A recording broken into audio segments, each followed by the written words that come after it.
Misère, misère. Le dernier maire. Misère, misère. Le dernier ancien maire de Valprione, enterré durant l'histoire de la commune, le fut dans le carré des indigents. Jacques Harris, beau-père de Patrice Caumont. Si on en croit, les documents datent du 22 octobre 2019 réalisés par la société Elabor, qu'on ne trouve pas une seule fois nommé en conseil municipal, donc jamais mandaté par les conseillers municipaux pour obtenir ce contrat de rationalisation du cimetière, disons. Sûrement une décision du maire grâce à une délégation globale. Michel Castagnier avait déjà sa légion d'honneur et il a laissé ainsi enterrer son prédécesseur, sans même prévenir la famille que légalement, 5 ans plus tard, les eaux, comme le marron, finissaient à la décharge. Nous pouvons en être sceptiques de cette fosse commune, mais c'est ainsi dans le document. Mais, abracadabra, dans la liste affichée au cimetière, il n'en reste que 22 du carré 1 de squatteurs. Ce document d'affichage public est noté par Elabor du 13 novembre 2019, alors que la société fournit, vous avez retenu, un document de 39 sépultures sans concession, le 22 octobre 2019.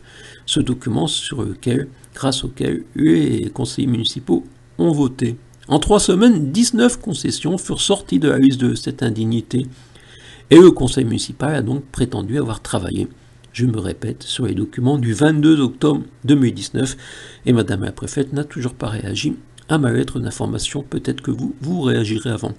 Alors, qui a annexé des documents modifiés ou falsifiés, devrait-on dire?